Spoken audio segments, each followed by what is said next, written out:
Partamos con un tema de contingencia a propósito de la resolución en el caso de Gustavo Gatica y Claudio Crespo.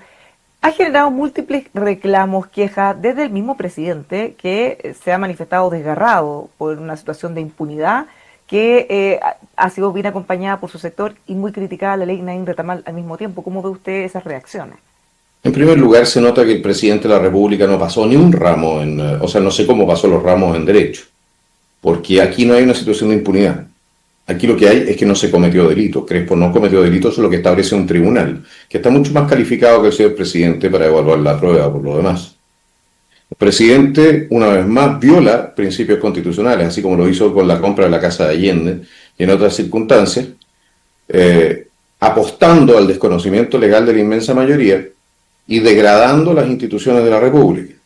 Gabriel Boric es una vergüenza en el cargo.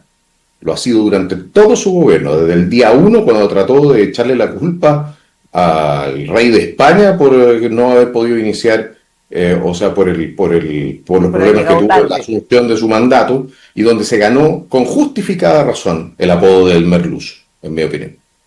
Eso viene desde España justamente porque del entorno del rey desmintieron que eso había sido así.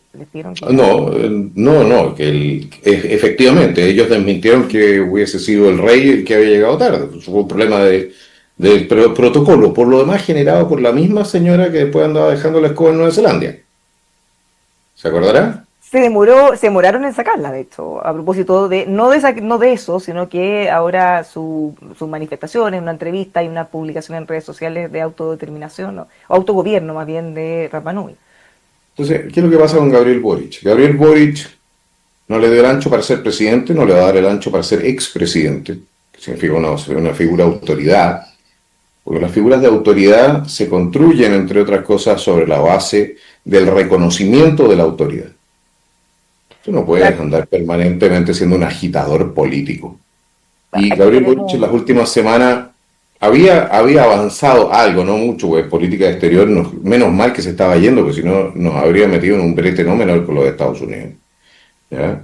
Y en política interior vuelve a las andadas, vuelve a ser el Boric que defendía las barricadas como manifestación legítima de descontento social. Ahora, hay doble manifestación. No aprendió nada. En este caso hay una doble dimensión porque, tal como dice, se viola el principio de no entrometerse entre poderes del Estado. ¿Ya? Se dice, siempre se decía, tenían el principio de que no se comentan los fallos, era lo que se decía siempre desde presidencia. Él firmó la ley Naín Retamal, él la pudo haber vetado. Si no Ahora, ese es otro punto, porque él en una entrevista hace unos días dijo que esta ley no había sido iniciativa del gobierno y la hace una desconocida. Y de hecho, su sector más cercano del Frente Amplio y del Partido Comunista han no solo criticado esa ley, sino que además criticado con mucha fuerza, aparte del oficialismo, sus propios compañeros, que la aprobaron. Yo les voy a decir una cosa, mire, este gobierno se sostuvo y no cayó en septiembre el 4 de septiembre con el desastre constitucional que habían hecho, gracias a la centroizquierda. Este gobierno, el gobierno de Gabriel Boric, no se vino abajo después del robo de los computadores de Jackson y de todo el escándalo de las fundaciones, gracias a que entró la centroizquierda a darle calado y a darle algo de estabilidad. Este gobierno, sin la complicidad hasta cierto punto de una fiscalía bastante lenta en la investigación del tema de fundaciones, probablemente habría terminado con la mitad de su plana mayor formalizado. Este gobierno, el señor Gabriel Boric y sus cercanos, a ellos les salvaron el pellejo en materia política, pero evidentemente que tuvieron que agachar la cabeza respecto de las personas más razonables en la centroizquierda que dijeron, bueno, si nosotros entramos bien, pero bajo nuestras condiciones, no vamos a las mismas tonteras que estaba haciendo la señora Iquia Siges o el propio presidente de la República o el señor Giorgio Jackson. Aquí cambia el eje del gobierno y de hecho se notó cómo cambió el eje. Entonces, ¿qué quiere que le diga? Ahí andan hablando los 1000 avances del gobierno. Bueno, uno de esos 1000 logros era la ley Naín Retamal. Habían puesto la ley Naín Retamal. Después es bien gracioso porque entonces tienen varios avances que los describen, los ponen 3 o 4 veces. Sí, hay hartos repetidos. Eso es así. Claro, hay hartos repetidos. Después Eso es como un poquitito el colmo, ¿no? Es como hacer copy-paste en las pruebas de la universidad, ya de cosas de Internet. Entregan un país arruinado financieramente, el bicicleteo del Estado ha llevado a que el Estado no sea capaz de pagar bonos, no sea capaz de pagar cuentas, no pueden pagar las cuentas de teléfono en Argentina, los consulados están tomando el pelo lo arruinados que estamos. Pero el No gobierno pueden tiene un pagar relato, diputado, los de hecho sueldos a las hay... universidades, no le entregaron las cuotas, las universidades no pudieron pagar los sueldos de sus profesores y gente porque no les pagaron lo que tenían que pagarle por el tema de la gratuidad. El gobierno, diputado, tiene un relato y de hecho junto con con este texto, estas 1000 logros, han hecho un despliegue tremendo en medios, en redes sociales, el mismo presidente ha ido a varios medios, y lo que se está tratando de instalar como el legado es que ellos lograron estabilizar el país. Ellos recuperaron la economía, recuperaron la estabilidad, incluso hablan también del control de la inflación, eh, y eso es lo que ellos insisten en decir, el país no se cae de pedazo, eso es una irresponsabilidad desde la actual oposición o desde el A presidente ver, electo, haberlo tratado de instalar y bueno, y estabilizaron el país, es como la palabra en simple que se usa. si yo le estoy prendiendo fuego a una casa y dejo de prenderle fuego a la casa, impedí el incendio de la casa. Eso es lo que están diciendo. Si ellos fueron los que desestabilizaron el país, ellos desataron la violencia. Entonces, cuando ya no estaban impulsando la violencia, pues ya estaban en el poder y tenían otros objetivos estratégicos, entonces dicen, no es que lo estabilizamos. Claro, pues si toda la gente que estaba haciendo todo tipo de actos violentos, o los contrataron para el Estado o los dejaron tranquilos de otra manera. Media gracia. Después del tema de la inflación, se les había desbocado completamente con los retiros que ellos impulsaron. Con las transferencias del Estado que ellos obligaron a Sebastián Piñera a entregar, sabiendo que eran inflacionarios. Ellos, mira, si hubiese sido por el Frente Amplio, el Partido Comunista, yo me acuerdo todavía que Chile, que era uno de los países que durante la pandemia tuvo los regímenes más restrictivos del mundo, lo querían hacer un cortocircuito total. ¿Qué habría pasado con la economía? Entonces llegan al gobierno, se dan cuenta que están con 14, 15% de inflación y más en alimentos y otro tipo de cuestiones. Y claro que se les estaba empezando a desbocar el caballo. ¿Qué iban a hacer? Ya no había plata tampoco. Y por lo demás, el control de la inflación. A ver, ellos desatan la inflación, pero el control de inflación no es resultado de la gestión de Boric. Boric mantiene el déficit fiscal que presiona sobre la inflación.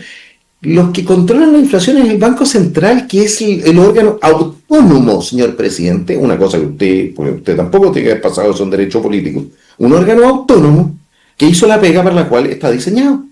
Ellos controlan la inflación, no usted. Bueno, Bueno, sí, una última cosa para cerrar tema Gatica, porque todavía eso está generando mucho ruido, incluso una división en el oficialismo, es cómo ve usted si es un riesgo o no, o si existe una injerencia del presidente Gabriel Boric en la justicia, tratar de presionar para que cambie el resultado.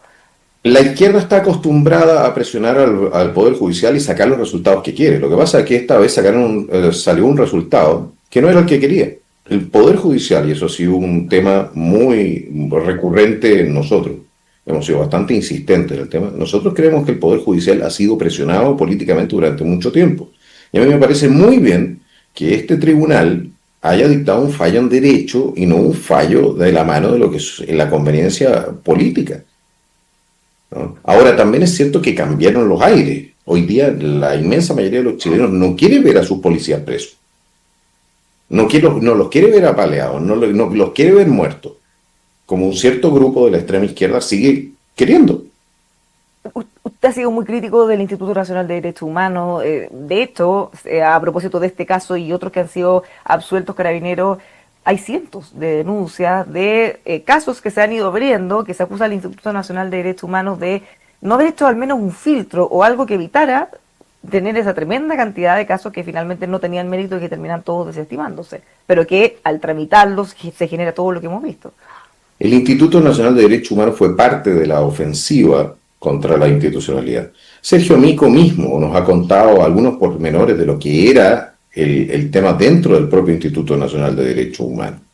Ya, las presiones brutales que hubo para avanzar sobre la fuerza pública y presentar querellas por lo que fuera. ¿Ya? Miles de querellas. Entonces nosotros lo que hemos estado haciendo durante todo este tiempo ha sido financiar una estructura que se ha comportado en la práctica como una ONG dependiente del Comité Central del Partido Comunista. Y yo no veo ninguna razón por la cual nosotros debiésemos mantener eso. No veo ninguna razón por la cual debiésemos tener entonces un Instituto Nacional de Derechos Humanos que lo que hace es duplicar la función que debiese estar cumpliendo el Poder Judicial. Es el Poder Judicial el llamado a establecer si se producen violaciones de derechos humanos o no. Es la Fiscalía la llamada a perseguir la violación de derechos humanos. No el Instituto Nacional de Derechos Humanos, que por lo demás, en todo aquello que no es políticamente conveniente para cierto sector, calla olímpicamente. Yo he planteado que el tener un Instituto Nacional de Derechos Humanos es parte de una institucionalidad financiada por el propio Estado para atacar a las fuerzas de defensa del Estado, y eso no puede ser. Lo mismo pasa con el Consejo de Defensa del Estado, que ojalá empiece a defender en algún momento los intereses del Estado y no esté solamente al servicio como que de querellantes particulares, muchos de ellos con intereses políticos. Si te gustó el video, deja tu like, comenta y suscríbete al canal. ¡Hasta la próxima!